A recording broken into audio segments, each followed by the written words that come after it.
Good day, brothers and sisters in Christ. We are now going to reflect a bit on the gospel for today, which is about uh, the gospel according to St. John, chapter 14, verses 7 to 14. And a part of it says, "If you know me, you will know the Father also. Indeed, you know him and you have seen him." So Jesus tells us that if we believe in Him, in Jesus Christ, then we have already seen the Father, not only in Jesus, but also in His works, in His miracles, in His words, in what He says to the people, in what He shows by His example. This is a very important part of our journey because we all want to go to the Father in heaven. And the shortest way to go there is through Jesus. The surest way to go to the Father is through Jesus. And of course, because it is the 1st of May, we are in the year according devoted to Saint Joseph. We are beginning this month with a special remembrance, a special commemoration, a special celebration of Joseph the worker.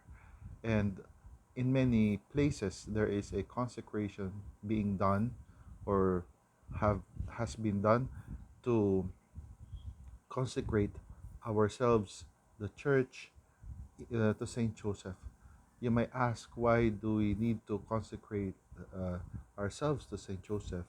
um, is it not sufficient for us to be consecrated to God directly? Of course, um, we are all called to be consecrated to God, and by virtue of the sacrament of baptism, we are set apart, so to speak, as children of God. Nevertheless, we consecrate ourselves to Saint Joseph because it is like an act of entrusting ourselves to the care, to the protection of Saint Joseph, who has not realized the value of the protection of one's parents.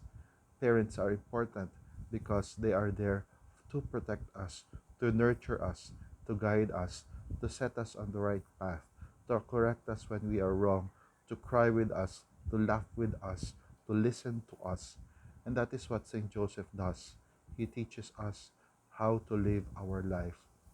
He lived as a uh, worker, as a carpenter, as is traditionally said.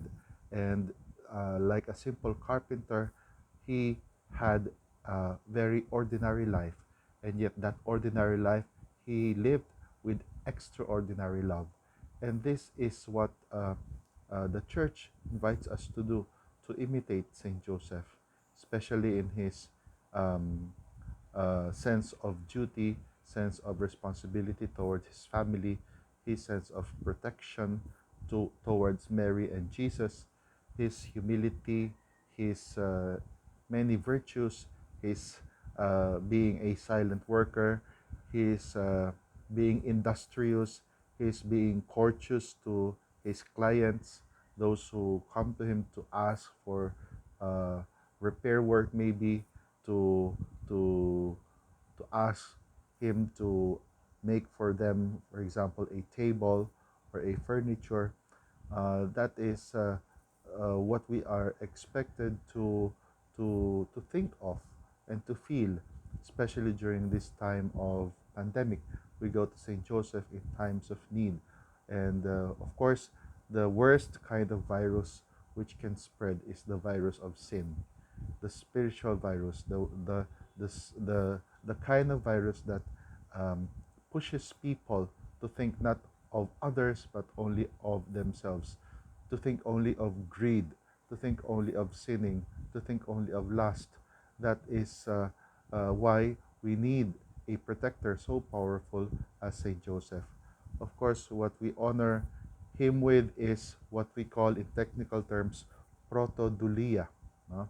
So if we uh, give to God alone that which is worship, then to Mary uh, we give what is called uh, eminent veneration, veneration which means showing respect, the highest respect for any creature is to Mama Mary.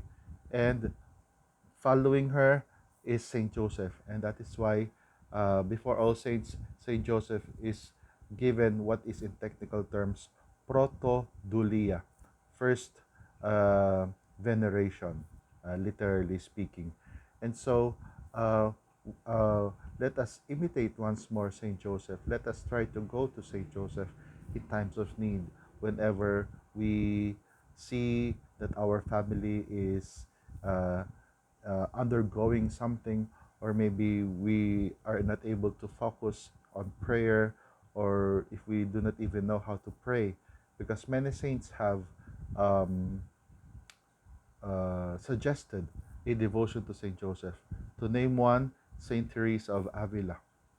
And with this, let us always ask Jesus to always have a trust in Him.